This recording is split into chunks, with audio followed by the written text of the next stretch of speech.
Lorsque les astronomes ont catalogué 3IE Atlas pour la première fois en juillet 2025, le monde y a à peine prêté attention.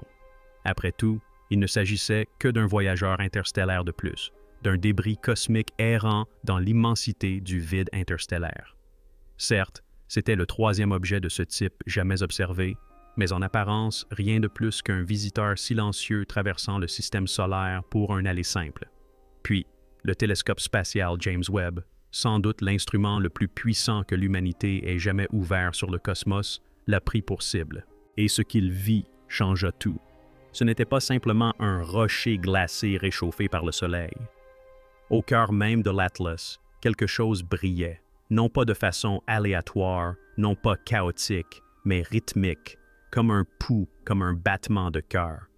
Et au fil des jours, ce qui avait commencé comme une étrange curiosité se transforma en quelque chose de bien plus inquiétant. La luminosité atteignit des niveaux inimaginables. L'objet commença à émettre de l'énergie thermique de l'intérieur, et non plus de sa surface éclairée par le soleil. Puis vinrent les signaux, des impulsions radio se répétant avec une précision quasi humaine. Et enfin, le changement de trajectoire. L'objet a dévié intentionnellement. Ce n'était pas un rocher sur une trajectoire passive. C'était un objet agissant de manière délibérée, voire consciente. Quelque chose se cache à l'intérieur de 3 Atlas. Et le télescope James Webb vient peut-être de confirmer qu'il est vivant. Au départ, il ne s'agissait que d'une anomalie statistique, un point lumineux parmi tant d'autres dans le flux infrarouge du télescope Webb. Mais à mesure que l'équipe analysait les données de l'instrument NISPEC, une anomalie s'est avérée impossible à ignorer. 3 Atlas ne se comportaient comme aucun autre objet spatial. Les visiteurs interstellaires ordinaires présentent des variations de luminosité irrégulières dues à leur rotation, à l'éjection de matière ou à la réflexion inégale de la lumière solaire par leur surface glacée. Or, 3I Atlas ne montrait aucune de ces variations. Au contraire, sa luminosité restait étrangement constante. Plus inquiétant encore, l'objet émettait une lueur concentrée et focalisée depuis son noyau, telle une fournaise miniature pulsant à intervalles précis. Toutes les 4 heures, la chaleur augmentait puis diminuait selon un cycle parfaitement régulier, semblable à un rythme biologique. Ce schéma était trop précis pour être d'origine géologique. Il ne correspondait ni à la rotation, ni au vent solaire, ni à aucun processus naturel connu. Cette lueur provenait des profondeurs de l'objet, totalement insensible aux variations de l'angle d'incidence de la lumière solaire ou à sa distance au Soleil. Les scientifiques ont parlé d'anomalie thermique. Mais en catimini, certains murmurèrent un autre mot, battement de cœur. Le pouls était lent, régulier et mécanique, résonnant non pas comme le rayonnement d'une étoile, mais comme le souffle d'un moteur dans l'espace profond. Quelque chose à l'intérieur de cet objet générait une énergie interne indépendante des forces extérieures. Et pour ceux qui étudiaient ces schémas, une question terrifiante commença à se poser. Quel genre d'objet s'alimente dans l'obscurité? Face à l'évidence des données thermiques, des radioastronomes se sont joints à l'enquête. Des télescopes du monde entier, de l'Afrique du Sud à la Californie, ont pointé leurs récepteurs vers 3E Atlas. Pendant plusieurs jours, les signaux ont été parfaitement clairs. Puis vint la percée. Le réseau de télescopes Allen détecta un faible signal à bande étroite, une impulsion régulière apparaissant toutes les 4 heures, parfaitement synchronisée avec les surtensions thermiques détectées par Internet.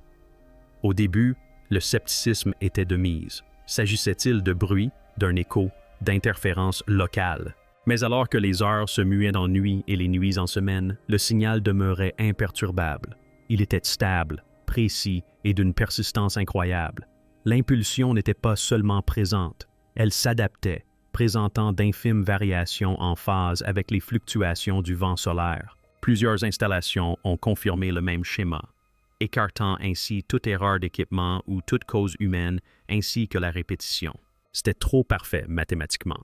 L'analyse de Fourier a révélé une onde porteuse stable, sans équivalent dans l'espace. C'était comme si un élément à bord d'Atlas III était non seulement actif, mais tentait d'émettre un signal. Les équipes ont essayé de faire correspondre ce signal à des sources d'impulsion connues, des étoiles à neutrons et le rayonnement de fond cosmique. Mais tous les tests se sont révélés négatifs. Il ne restait plus aucune explication naturelle. Le dernier test consistait à renvoyer un simple message. Une série de nombres premiers, d'éléments du tableau périodique et de constantes mathématiques fondamentales. 72 heures plus tard, une réponse arriva, déformée, faible, mais elle était là, et elle arriva à la seconde près. Quelque chose nous avait entendu, et quelque chose avait répondu. Le Dixwitut, tout a basculé.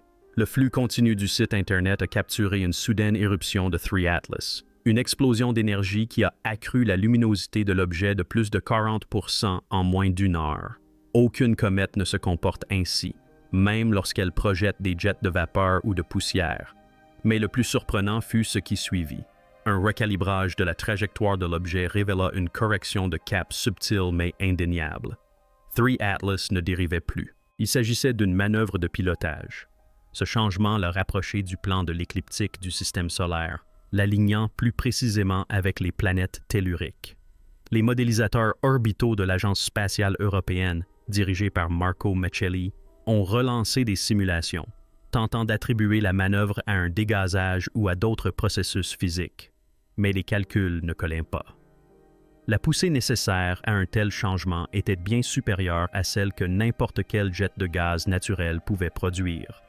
Et, plus révélateur encore, l'éruption et le changement de trajectoire se sont produits simultanément, comme si l'un avait déclenché l'autre. Aucune comète, aucun astéroïde, ni aucun objet interstellaire connu n'a jamais modifié sa propre trajectoire. Pas de cette façon, pas intentionnellement.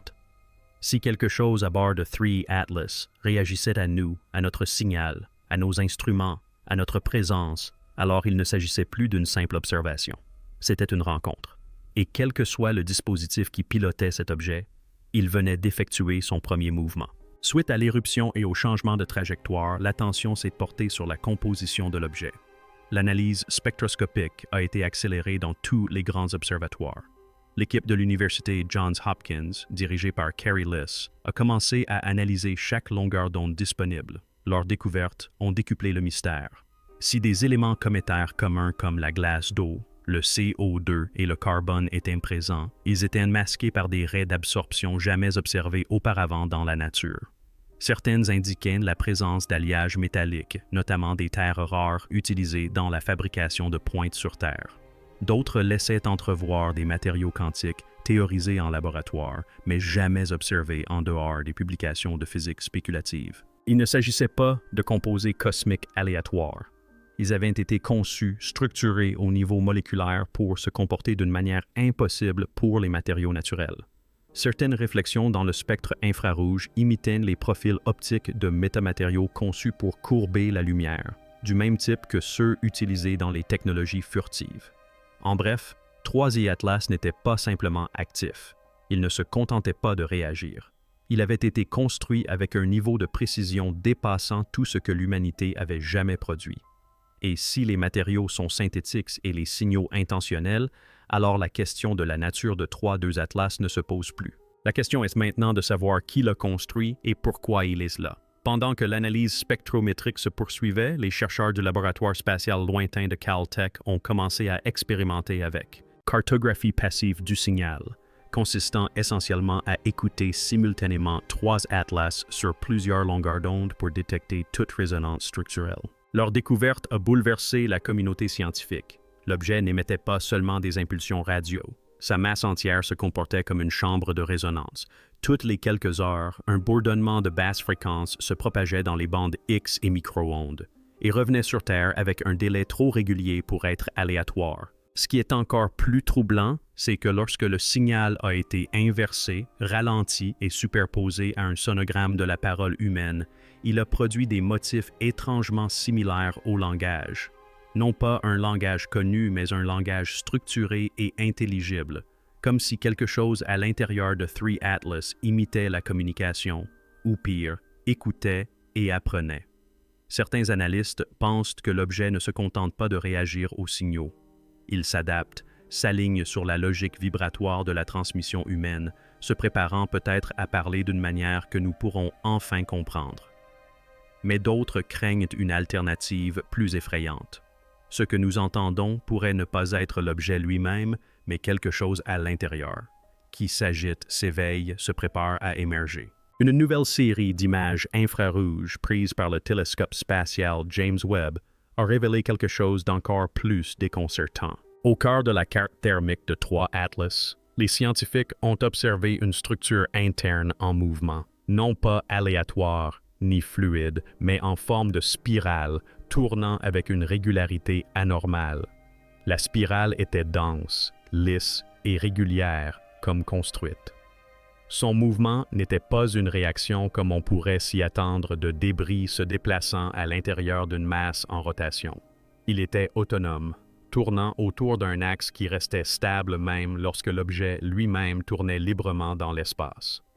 Ce noyau interne semblait insensible à l'inertie, suggérant une forme d'amortissement inertiel ou de contrôle de la gravité interne. Des technologies dont nous n'avions jusqu'alors que rêvé en physique théorique.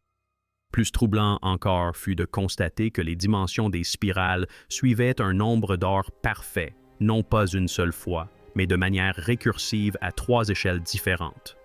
Dans la nature, ce motif se manifeste chez les organismes vivants, dans l'ADN, dans les galaxies, dans les coquilles de nautiles, mais jamais dans les roches froides du cosmos. C'est un plan d'intelligence organique, une empreinte fractale, quelque chose que nous associons à la conception et non au chaos. Et si une spirale d'or tournoie au cœur de cette chose, alors elle n'est pas seulement vivante, elle est peut-être consciente. Moins d'une semaine après la découverte de la spirale, une baisse soudaine de la luminosité de l'objet a été enregistrée. On a d'abord cru à un effet d'ombre rotationnelle, mais l'imagerie à contraste élevé disponible en ligne a révélé un phénomène inédit. Une portion de la surface de l'atlas des 3 yeux s'était déplacée, sans s'effriter ni se fissurer. Un panneau rectangulaire, lisse et réfléchissant s'était rétracté, dévoilant une cavité obscure. Jamais une comète ou un astéroïde naturel n'avait présenté de mouvement mécanique. La rétraction était nette, symétrique et permanente. À l'intérieur de cette cavité nouvellement exposée, les analyses infrarouges n'ont détecté ni débris, ni gaz, ni agitation thermique. Au contraire, une grande stabilité régnait. Un espace conçu pour rester froid et obscur, tel une chambre ou un berceau. Les scientifiques étaient divisés. Était-ce un orifice d'échappement, un réseau de capteurs, une écoutille?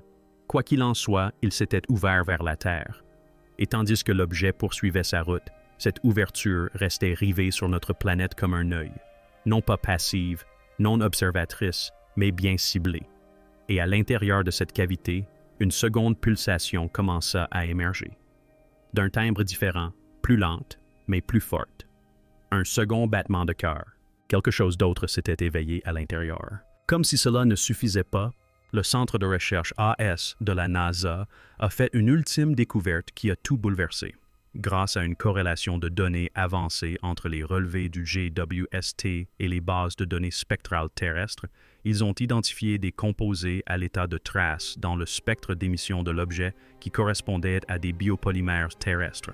Pas exactement de l'ADN, mais des molécules si similaires par leur structure et leur fonctionnalité qu'elles se comportaient comme des analogues synthétiques de tissus organiques. Un matériau hybride cultivé en laboratoire, conçu pour imiter la vie. Ces polymères n'étaient pas passifs. Ils ont réagi au rayonnement solaire en modifiant leur forme au niveau moléculaire, suggérant une programmabilité comparable à celle des circuits vivants.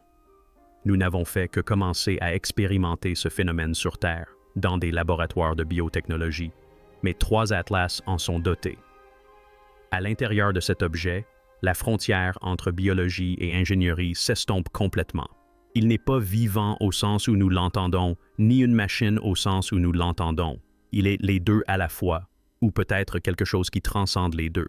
Un réceptacle, une graine, un être, un message codé dans la forme.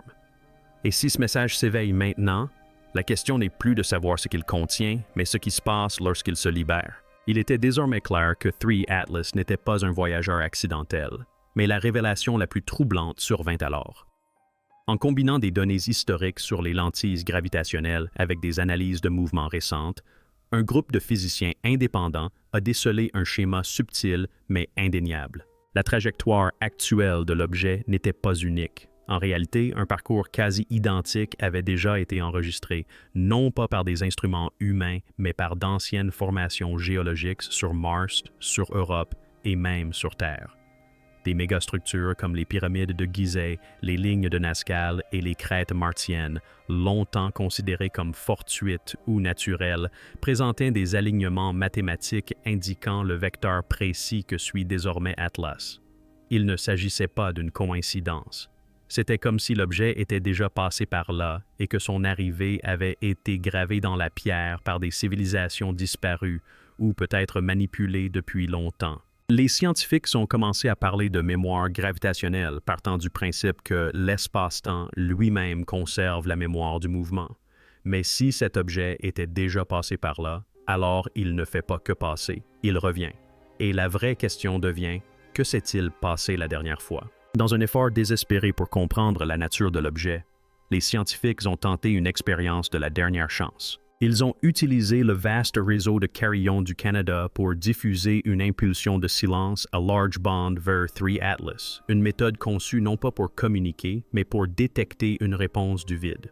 Cette méthode est censée révéler des vides artificiels, comme des pièces dissimulées derrière des murs lors de fouilles archéologiques, mais à l'échelle cosmique. Lorsque le signal a atteint l'objet, le résultat a été stupéfiant.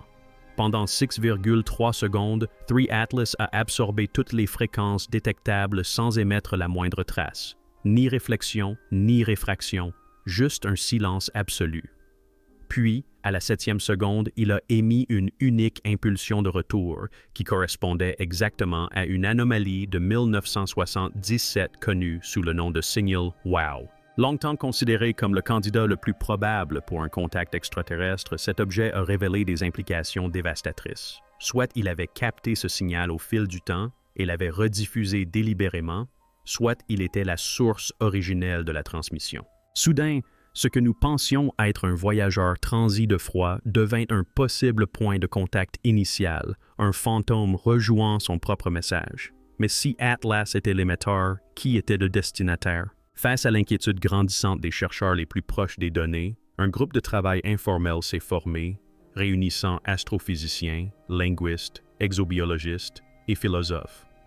Leurs découvertes, bien que non publiées, ont fuité dans les milieux scientifiques clandestins. Les motifs encodés dans les impulsions de l'objet n'étaient pas aléatoires. Ils suivaient une structure symbolique connue sous le nom de grammaire universelle récursive, un système de signification qui transcende le langage, les mathématiques et la biologie. En substance, il s'agissait d'un modèle pour l'intelligence elle-même. Plus alarmant encore, ce modèle montrait des signes d'autoréférence émergente. Autrement dit, il ne se contentait pas de communiquer, il parlait de lui-même. Les chercheurs pensent que l'Atlas à 3 yeux pourrait contenir une conscience non humaine, non pas stockée dans des bases de données ou des circuits, mais inscrite dans la géométrie, la lumière et la résonance. Cet objet n'est pas simplement vivant. Il est peut-être conscient de notre existence, non seulement parce que nous l'avons observé, mais aussi parce qu'il nous avait déjà intégrés à sa conception. Comme si son voyage à travers notre système solaire avait toujours été destiné à susciter une reconnaissance, non pas de notre part, mais de l'intérieur, comme s'il était rentré chez lui. Puis vint le dernier rebondissement. Les observatoires du monde entier commencèrent à signaler quelque chose d'encore plus inattendu, de subtiles variations dans la position des étoiles, non importantes, pas immédiatement visibles, mais bien réelles. Les étoiles fixes qui guident tout. Des satellites GPS aux navigateurs de l'Antiquité ont subi un décalage de quelques fractions de seconde d'arc. Infime pour perturber le quotidien, mais suffisamment important pour déclencher des anomalies dans tous les modèles astrophysiques. Après triangulation, ces distorsions ont convergé de manière à altérer les signatures temporelles à proximité de 3 Atlas. Une équipe de l'Université de Tokyo a effectué des simulations prédictives et abouti à une conclusion glaçante. L'objet ne se contentait pas de déformer la lumière ou la gravité. Il courbait subtilement l'espace-temps autour de lui. Insuffisamment pour former un trou de verre ou un trou noir, certes, mais suffisamment pour suggérer une manipulation localisée de la trame même de la réalité. Les seuls êtres connus capables d'un tel exploit sont les trous noirs. Mais 3E Atlas ne dévore pas. Il orchestre. Il remodèle le ciel, non par simple effet secondaire, mais comme un message inscrit à travers les étoiles. Quelque chose est en train d'émerger et de réécrire non seulement notre connaissance du cosmos, mais aussi la façon dont le cosmos nous a toujours perçus. Alors que les données des 3 objets Atlas continuaient d'affluer, une équipe du CERN a tenté une approche radicale.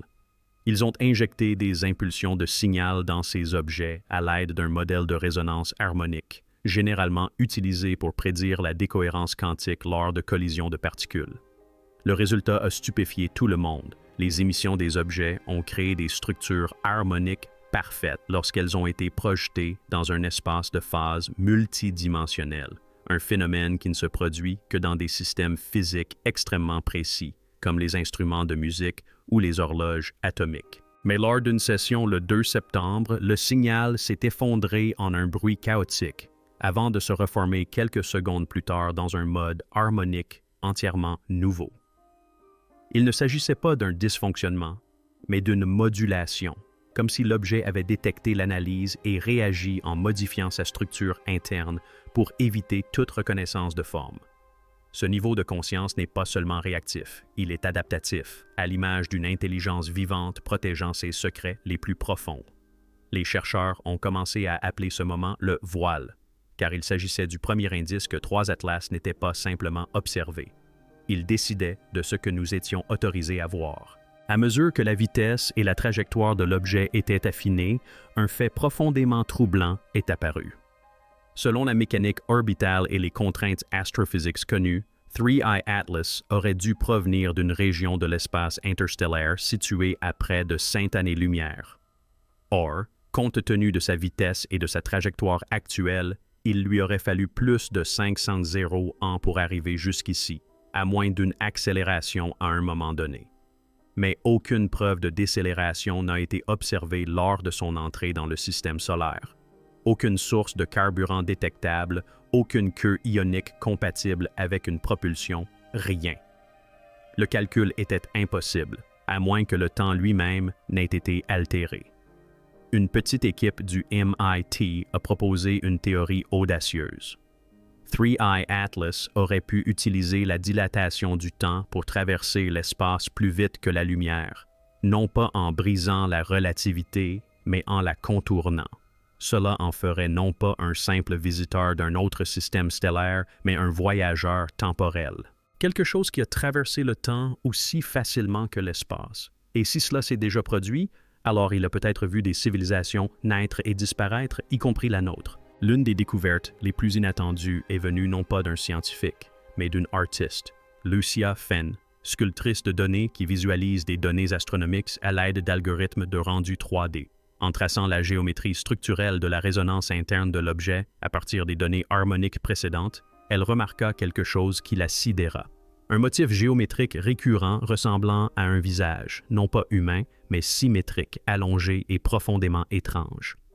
Au départ, son rendu fut attribué à la pareidolie, notre tendance à percevoir des motifs là où il n'y en a pas. Mais une analyse plus poussée a confirmé que les données de résonance encodaient bien le motif de manière délibérée, répétée à plusieurs échelles. L'objet diffusait une forme, une identité symbolique, un visage, un esprit, une présence. Qu'il s'agisse d'un créateur, d'un pilote ou d'une représentation de l'intelligence intérieure, nul ne pouvait le dire. Mais à présent, le message n'était plus mathématique ni mécanique. Il était visuel, émotionnel. Il cherchait à être compris, et le visage le fixait en retour. Dans une ultime tentative pour comprendre l'objet, l'équipe du James Webb a concentré tous ses instruments sur une zone proche du noyau spiral. Ils n'y ont découvert ni source de chaleur ni émetteur de signal, mais une région qui défiait toutes les lois connues de la réflexion. La lumière y pénétrait sans jamais être réfléchie, ni absorption, ni confinement. C'était comme si cette zone fonctionnait comme un piège à lumière, ou pire, comme un coffre-fort numérique. En cartographiant le champ gravitationnel environnant, ils ont fait une découverte encore plus stupéfiante. La densité de l'objet suggérait un intérieur bien plus vaste que son volume physique, un peu comme dans un TARDIS, où l'espace interne excède les limites externes. Si cela s'avérait vrai, 3 atlas pourraient contenir une archive non pas de matière, mais de mémoire. Un registre, un musée, ou peut-être une banque de semences de civilisation encodée dans la lumière et le temps, attendant d'être éveillée. Mais l'archive était scellée, verrouillée par une géométrie qu'aucun code humain n'avait réussi à percer. Et peut-être n'était-elle jamais destinée à être ouverte, à moins que nous n'en possédions la clé. Depuis des siècles, l'humanité scrute le ciel nocturne en quête de réponses sur ses origines, sa place dans l'univers et la question de savoir si elle est véritablement seule. Nous avons envoyé des signaux, nous avons construit des télescopes, nous avons rêvé de visiteurs, mais jamais, au grand jamais, nous n'avions imaginé que quelque chose puisse déjà nous observer, attendant simplement que nous prenions le temps de regarder attentivement. 3II Atlas n'est pas arrivé par hasard dans notre système solaire. Il y est arrivé avec un but précis, un rythme, une mémoire. Elle palpitait comme un cœur. Elle répondait comme un esprit. Elle a modifié sa trajectoire pour nous rejoindre, comme si elle savait exactement qui nous étions. Et maintenant, tandis qu'elle passe silencieusement près de Mars, toujours auréolée de son éclat intérieur, émettant encore des signaux que nous comprenons à peine, la question n'est plus de savoir ce qu'elle est. La question est de savoir ce qu'elle veut, et si nous étions censés la découvrir. Est-ce une sonde, un messager, une relique, ou est-ce tout autre chose? Quelque chose de vivant, non pas au sens où nous l'entendons, mais d'une manière qui nous redéfinit, car peut-être que l'Atlas à 3 yeux n'était pas destiné à atteindre la Terre. Peut-être que la Terre était destinée à l'atteindre. Et maintenant que nous l'avons vu, reconnu et touché avec nos machines, une vérité terrifiante résonne plus fort que n'importe quel signal venu de l'espace. Nous avons déjà été repérés. Et une fois repérés, on ne peut plus redevenir seul. Si cela vous donne des frissons, vous n'êtes pas le seul. Et si la plus grande découverte de l'histoire de l'humanité ne provenait pas d'un signal que nous avons émis, mais d'un objet silencieux déjà en route vers nous? Abonnez-vous pour ne rien manquer des révélations à mesure que cette histoire se dévoile. Dites-nous ce que vous en pensez dans les commentaires. Croyez-vous que l'Atlas à 3 yeux soit vivant, ou est-ce pire encore, une construction abandonnée?